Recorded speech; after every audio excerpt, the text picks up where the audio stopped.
ముఖ్యంగా పుల్లారావు గారు ఈసారి రేవంత్ రెడ్డి గారు ఒక ఇష్యూ తీసుకొచ్చారు. 400 సీట్లు ఇవ్వమని చెప్పి బీజేపీ అడుగుతోంది. 400 అబ్కీ బార్ 400 పార్. 400 సీట్లు వస్తే రాజ్యాంగాన్ని మార్చేస్తారు, రిజర్వేషన్లు తీసేస్తారని. దాని ఇంపాక్ట్ ఏమైనా ఉంటుందా బీజేపీ మీద? ఆయనకి నేను సలహాదారుడు అయితే ఒకటే చెప్తాను. నువ్వు కేసీఆర్ ని మరి చెన్నారెడ్డి గారిని ఉదాహరణ పెట్టుకుని పాలిటిక్స్ చేయను ఆయన. ఎవరైతే లోకల్ పాలిటిక్స్ చేశారో వాళ్ళు విశేషమైన విజయాలు తెలంగాణలో సాధించారు. చెన్నారెడ్డి గారు 71లో కాంగ్రెస్ వేవ్ అని ఆప్ చేశాడు, మర్చిపో. కాంగ్రెస్ వేవ్ ఇందిరాగాంధీకి దేశం అంతా వస్తే తెలంగాణలో రానివ్వదు. అలాగే కేసీఆర్ కూడా ప్రాంతీయ మాట చెప్పినన్ని రోజులు బలంతో బలంతో బలంతో పెరిగింది కదా. ఎప్పుడైతే నేషనల్ అన్నాడు ఇతర రాష్ట్రాలు గట్రా మొదలు పెట్టాడు పోయేది. రేవంత్ రెడ్డి గారు ఆయన చక్కగా తెలంగాణకి రెస్ట్రిక్ట్ అవ్వండి. తెలంగాణ మేము తెలంగాణకి మేము తెలంగాణకి దేశంలో ఏదో అయిపోతుంది. పుల్వామాలో ఏదో చంపేశారా, ఎయిర్పోర్ట్లో ఎప్పుడన్నా చూపెట్టగలరా? అలాంటి మాటలు ఆయనకి వేస్ట్. ఇప్పుడు సలహాలు వేస్తారు తెలంగాణ మారిపోతారు అని ఎవరు నమ్ముతారు? ఇవాళ చదువు లేని వాళ్ళు ఉన్నారా? అందరికీ అర్థమవుతాడు కదా. అందువల్ల ఆయన రెస్ట్రిక్టెడ్ గా తెలంగాణకి ఉంటే చక్కగా చెన్నారెడ్డి గారు, కేసీఆర్ పెద్ద మీకు ఎగ్జాంపుల్ ఇస్తాను. మోస్ట్ సక్సెస్ఫుల్ ఎలక్షన్ ఇయర్ ఆ రిజల్ట్స్ చూస్తే అది గెలిచేది. అది ఆయన పెట్టుకుంటే బాగుంటుంది కదా కాంగ్రెస్ పార్టీకి. పెద్ద పెద్ద దేశ ఇష్యూస్ ఎందుకు ఆయన ఆయన నేను చేస్తే నేను తెలంగాణకు ఉంటా, తెలంగాణకే చేస్తా, తెలంగాణ పీపుల్ అలాంటి వాళ్ళకి ఓట్లు వేస్తున్నారు అని ఒక స్టడీస్ కొన్ని వచ్చింది.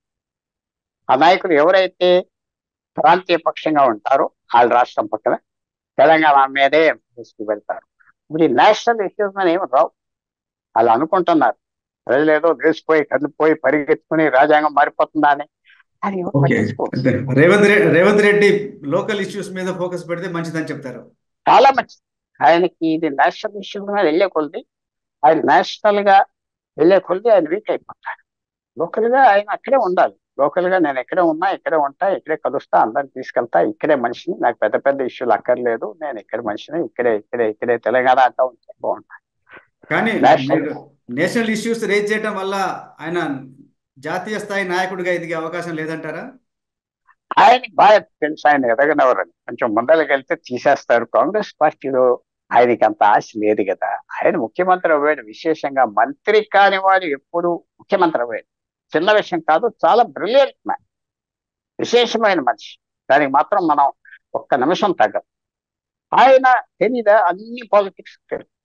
కాంగ్రెస్ పార్టీలో లైన్ దాటుకోవడం, కేర్ఫుల్ గా ఉండాలి, పట్టించుకోవడం, అలా పోనిస్తారు. ఆయన ఎందుకు దాటుతాడు? నేషనల్ లీడర్ అవ్వాలని. అది ఆయన తెలంగాణ చాలా ఆయన తెలంగాణ వరకు ఉంటాడు అని ఆలోచిస్తుంటాడు. అది బ్యాలెన్స్ చేయాలి.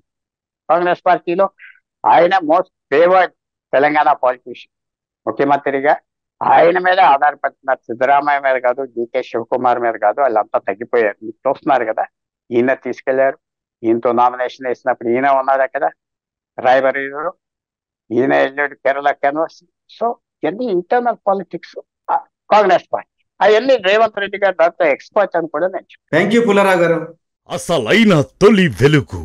ఫాలో వాట్సాప్ @తొలి వెలుగు అఫీషియల్.